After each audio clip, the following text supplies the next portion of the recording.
అత్యధికమైనటువంటి లోక్సభ స్థానాలలో విజయం తెలంగాణ ప్రజలు ఇవ్వడం జరిగింది. ఆ రకంగా ఉమ్మడి ఆంధ్రప్రదేశ్లో కూడా ఆంధ్రప్రదేశ్ తెలంగాణ కలిపి కూడా ఏ రోజు కూడా మేము ఇన్ని స్థానాలలో స్వతంత్రంగా పోటీ చేసి గెలవలేదు. కానీ ఈరోజు బీజేపీ ఏ పార్టీతో పొత్తు లేకుండా స్వతంత్రంగా తెలంగాణ రాష్ట్రంలో 8 స్థానాలలో విజయం సాధించడము నిజంగా తెలంగాణ ప్రజలు భారతీయ జనతా పార్టీ పట్ల నరేంద్ర మోడీ గారి నాయకత్వం పట్ల విశ్వాసంతో ఈ యొక్క బీజేపీ అభ్యర్థులను ఆశీర్వదించి మరి విజయాన్ని చేకూర్చారు. నరేంద్ర మోడీ గారి నాయకత్వం పట్ల తెలంగాణ ప్రజలు సంపూర్ణమైనటువంటి విశ్వాసాన్ని ఉంచి బీజేపీని ఆదరించడం జరుగుతుంది. అంతేకాకుండా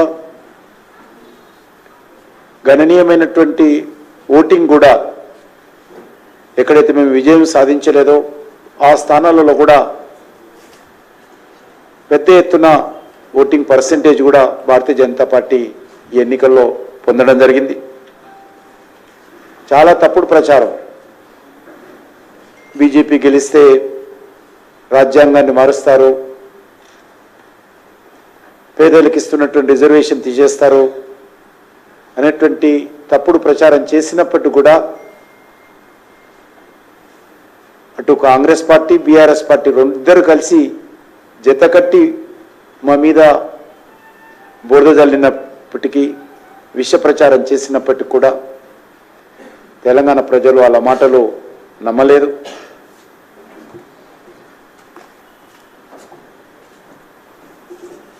మోడీ పైన బీజేపీ పైన పూర్తి విశ్వాసం ఉంచడం జరిగింది.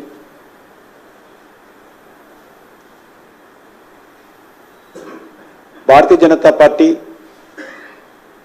తెలంగాణ రాష్ట్రంలో ఈ ఎన్నికల ద్వారా తన బలాన్ని పెంచుకోవడం జరిగింది. ఒక రాజకీయ శూన్యత తెలంగాణ రాష్ట్రంలో కాంగ్రెస్ పార్టీ ప్రభుత్వం అధికారంలోకి వచ్చిన తర్వాత వారు అవలంబిస్తున్నటువంటి వైఖరితో ప్రజలలో ఒక నిరాశ నిస్పృహ ఏర్పడింది. ఏ బీఆర్ఎస్ పార్టీ పోవాలనుకున్నారో, ఏ అవినీతి పాలన పోవాలనుకున్నారో, ఏ కుటుంబ పాలన పోవాలనుకున్నారో, మళ్ళీ దాని స్థానంలో వచ్చినటువంటి కాంగ్రెస్ పార్టీ పాలన చూసిన తర్వాత ప్రజలు నిరాశ నిస్పృహ గురయ్యారు. ఏ రకంగా అయితే బీఆర్ఎస్ పరిపాలన చేసిందో అదే పద్ధతిలో గత 6 నెలలుగా కాంగ్రెస్ పార్టీ ప్రభుత్వం ఈ యొక్క తెలంగాణ రాష్ట్రంలో పరిపాలన చేసినప్పుడు ఇచ్చినటువంటి మాటలు, ఇచ్చినటువంటి గ్యారంటీల మీద నిలబడకపోవడము, మరి గత ఎన్నికలకు ముందు కాంగ్రెస్ పార్టీ చేసినటువంటి అనేకమైనటువంటి ఉపన్యాసాలు కానీ ప్రచారాలను కానీ, మరి ప్రజలకు ఇచ్చినటువంటి హామీలను కానీ ఏది కూడా కాంగ్రెస్ పార్టీ ఇచ్చిన మాట మీద, ఇచ్చిన హామీల మీద నిలబడకుండా మాట తప్పే ప్రయత్నం చేయడంతో తెలంగాణ ప్రజలు తీవ్ర నిరాశ నిస్పృహలతో ఉన్నారు. మరి ఈరోజు వారికి భారతీయ జనతా పార్టీ ఒక ఆశగా తెలంగాణ ప్రజలకు అనిపించింది. తప్పకుండా తెలంగాణ ప్రజల ఆకాంక్షలకు అనుగుణంగా ఏదైతే ఈరోజు విశ్వాసమించి 8 సీట్లు అత్యధికమైనటువంటి ఓట్లు బీజేపీకి ఇవ్వడం జరిగిందో దాన్ని తప్పకుండా నిలబెట్టుకొని రానున్న రోజుల్లో మరింత ఉత్సాహంతో మరింత పట్టుదలతో మరింత అంకిత భావంతో భారతీయ జనతా పార్టీ తెలంగాణలో పనిచేస్తుంది. తెలంగాణ ప్రజల పక్షాన నిలబడి ప్రజల గొంతుకగా రానున్న రోజుల్లో మేము మా కార్యాచరణ ప్రణాళిక రూపొందించుకొని ముందుకెళ్తామని ఈ సందర్భంగా భావిస్తా ఉన్నాను.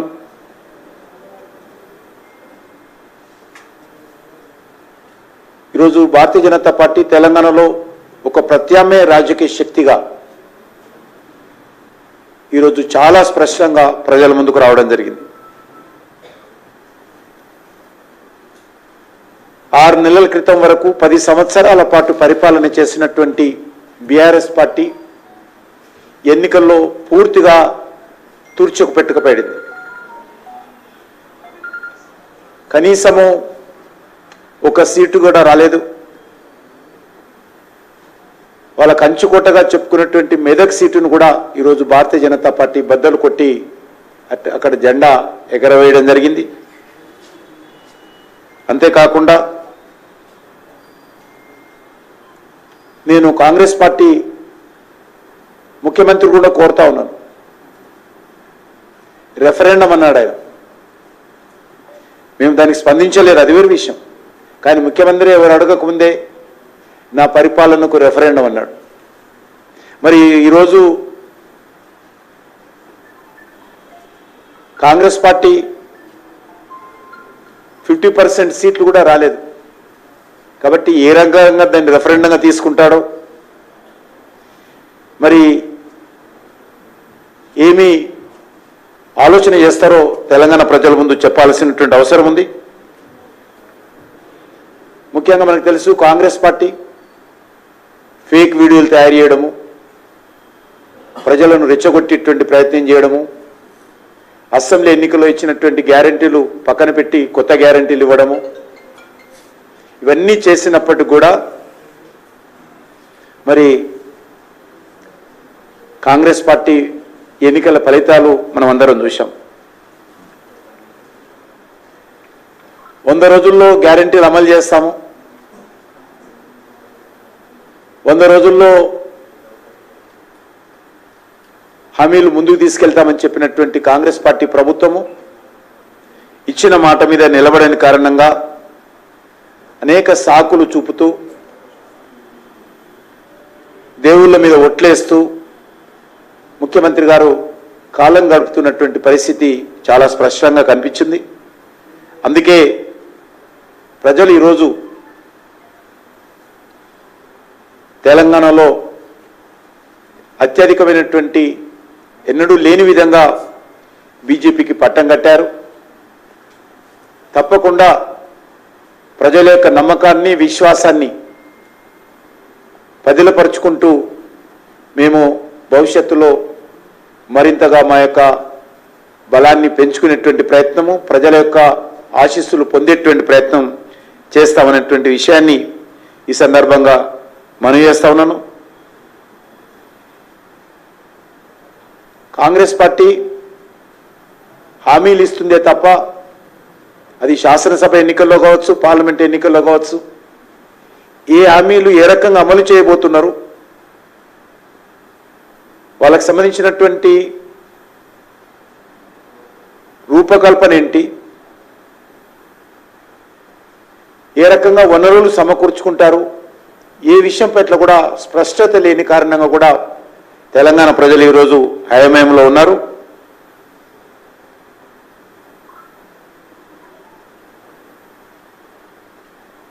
కానీ వచ్చినటువంటి 6 నెలల లోపలనే కాంగ్రెస్ పార్టీ యొక్క ప్రజలపై ఉన్నటువంటి విశ్వాసం ఏదైతుందో ఈరోజు పోగొట్టుకుంది. కాబట్టి ఈరోజు భారతీయ జనతా పార్టీకి ఇన్ని ఓట్లు, ఇన్ని సీట్లు రావడం జరిగింది. మేము ఇంకా మరింత కష్టపడి పనిచేసినట్లయితే మరికొన్ని సీట్లు సాధించే వాళ్ళం. కానీ అనేక కారణాల కారణంగా మేము అనుకున్నటువంటి సీట్లు కొన్ని మేము అక్కడ విజయం సాధించలేకపోయాము. తప్పకుండా దీనిపైన మేము చర్చించుకొని రానున్న రోజుల్లో మరింతగా ప్రజల మధ్యలోకి వెళ్ళి ఏ రకంగా పనిచేయాలో, ఏ రకంగా మా శక్తిని పెంచుకోవాలో మేము కార్యాచరణ ప్రణాళిక రూపొందించుకొని ముందుకెళ్తామనేటువంటి విషయాన్ని ఈ సందర్భంగా మనవి చేస్తూ, ఎన్డీఏ ప్రభుత్వము మూడోసారి నరేంద్ర మోడీ గారి నాయకత్వంలో ఏర్పడిపోతున్న సందర్భంగా నేను దేశ ప్రజలకు కూడా హృదయపూర్వకమైనటువంటి కృతజ్ఞతలు తెలియజేస్తా ఉన్నాం. తప్పకుండా నరేంద్ర మోడీ గారి నాయకత్వంలో ఏదైతే గత 10 సంవత్సరాలుగా మేము అనేక కార్యక్రమాలు చేపట్టామో అవి అభివృద్ధికి సంబంధించినటువంటి విషయాలు కావచ్చు, విధానపరమైన విషయాలు కావచ్చు, దేశ గౌరవాన్ని పెంచేటువంటి విషయాలు కావచ్చు, వాటిని మరింత పట్టుదలతో, మరింత అంకిత భావంతో భవిష్యత్తులో మోడీ గారి నాయకత్వంలో ముందుకు తీసుకెళ్తామని చెప్పి కోరుకుంటూ, నేను ఎన్నికల్లో భారతీయ జనతా పార్టీని ఆదరించినటువంటి ఓటరు మహాశయులందరికీ కూడా నేను హృదయపూర్వకమైనటువంటి కృతజ్ఞతలు తెలియజేస్తా ఉన్నాను. అదేవిధంగా మండు టెండర్లను కూడా లెక్క చేయకుండా భారతీయ జనతా పార్టీ కార్యకర్తలు, నాయకులు సుమారు గత 4 నెలల నుంచి మరి ఎంతో కష్టపడి పనిచేయడం జరిగింది. కార్యకర్తల యొక్క కష్టము, ప్రజల యొక్క ఆశీస్సులే ఈరోజు ఈ ఫలితాలను మాకు తెచ్చిపెట్టాయి. కాబట్టి నేను పార్టీ కార్యకర్తలకు, నాయకులకు కూడా రాష్ట్ర భారతీయ జనతా పార్టీ తరఫున మరి హృదయపూర్వకమైనటువంటి కృతజ్ఞతలు పార్టీ కార్యకర్తలకు మీ ద్వారా కూడా తెలియజేస్తా ఉన్నానని ఈ సందర్భంగా మనవి చేస్తూ, మరి ఈరోజు మనం చూస్తూ ఉన్నాం ఇటీవల జరిగినటువంటి 4 రాష్ట్రాలలో ఎన్డీఏ భాగస్వామ్య పార్టీల అధికారంలో రావడం జరిగింది. అరుణాచల్ ప్రదేశ్, ఒరిస్సాలో భారతీయ జనతా పార్టీ నేతృత్వంలో అధికారంలోకి వచ్చాం. అదేవిధంగా సిక్కింలో కానీ, ఆంధ్రప్రదేశ్లో కానీ ఎన్డీఏ నాయకత్వంలో అధికారంలో రావడం జరిగింది. కొత్తగా 2 రాష్ట్రాలు ఈరోజు ఎన్డీఏ నేతృత్వంలో అధికారంలో రావడము చాలా సంతోషకరమైన అంశము. అదేవిధంగా ఆంధ్ర రాష్ట్రంలో కూడా అక్కడి ప్రజలు మరి నరేంద్ర మోడీ గారి నాయకత్వంలో కానీ, అక్కడ ఉన్నటువంటి చంద్రబాబు నాయుడు గారి నాయకత్వంలో కానీ, జనసేన అధినేత అయినటువంటి పవన్ కళ్యాణ్ గారి నాయకత్వంలో కానీ మరి అద్భుతమైనటువంటి మెజారిటీ ఆంధ్రప్రదేశ్లో కూడా ఇవ్వడం జరిగింది. నేను ఒక తెలుగు రాష్ట్రానికి సంబంధించినటువంటి రాష్ట్ర అధ్యక్షుడిగా, కేంద్ర మంత్రిగా ఆంధ్రప్రదేశ్ ప్రజానీకానికి కూడా మరి హృదయపూర్వకమైనటువంటి కృతజ్ఞతలు తెలియజేస్తా ఉన్నాను. తప్పకుండా రానున్న రోజుల్లో మరి దేశవ్యాప్తంగా కూడా అభివృద్ధి విషయంలో మరింత వేగవంతంగా, మరింత నిర్మాణాత్మకంగా ముందుకెళ్తామని ఈ సందర్భంగా మనవి చేస్తా ఉన్నాను. ఓవరాల్గానే అంటున్నాను, అదే కారణం అని కాదు, అనేక కారణాలు ఉంటాయి. ఉదాహరణకు సికింద్రాబాద్లో కాంగ్రెస్ పార్టీ ప్రధాన పోటీ కాదు నాకు. అక్కడ కాంగ్రెస్ ముసుగులో మజ్లిస్ పార్టీ ప్రధానమైనటువంటి పోటీ సికింద్రాబాద్లో.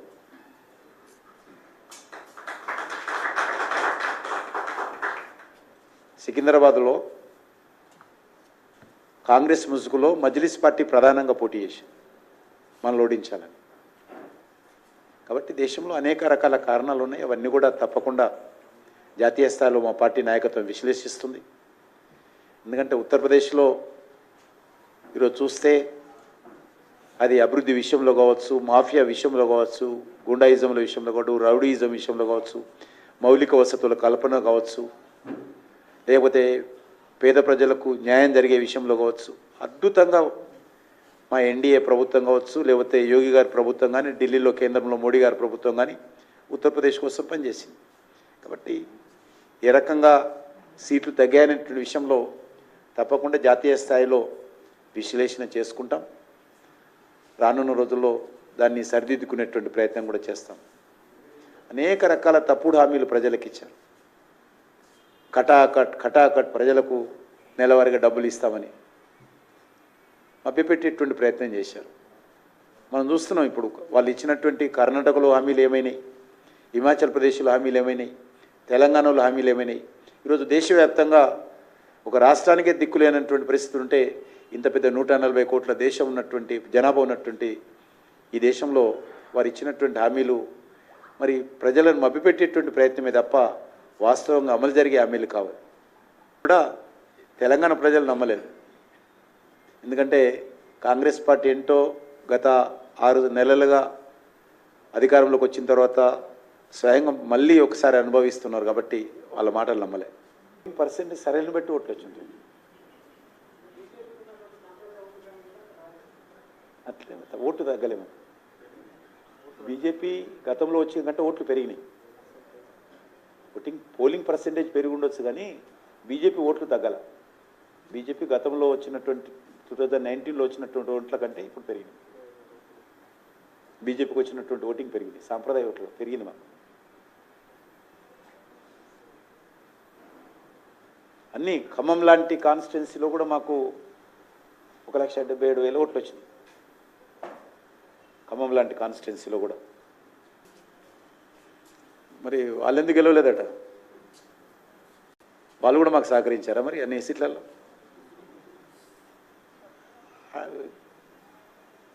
ఆడలేక మధ్యలో తోడంటారు కదా. ఈరోజు నాంపల్లిలో నేను చూస్తా కదా, నాంపల్లి అసెంబ్లీలో కాంగ్రెస్ కార్యకర్తలు ఎక్కడ పోలే, డోర్ టు డోర్ క్యాంపెయిన్ చేయలే, కరపతాలు వంచలే, మీటింగ్లు పెట్టలే. అభ్యర్థి ఏ రోజు కూడా అక్కడ వచ్చినట్టు కూడా తెలియదు. మరి ఓట్లు వచ్చినాయి కాంగ్రెస్కు. కాబట్టి అదొకటే ఇష్యూగా టీఆర్ఎస్ పార్టీ తెలంగాణ ప్రజలు వద్దనుకున్నారు, గత శాసనసభ ఎన్నికల్లో చూశారు. కాబట్టి ఈరోజు నరేంద్ర మోడీ గారి నాయకత్వంలో తెలంగాణలో బీజేపీ బలపడాలని కోరుకుంటున్నారు. భవిష్యత్తులో బీజేపీ తెలంగాణ రాష్ట్రంలో ముందుకెళ్లాలని కోరుకుంటున్నారు. కాబట్టి ఆ దిశలోనే ఈ ఓటింగ్ సరళి జరిగిందని మేము అనుకుంటున్నాం. ధన్యవాదాలు. Thank you.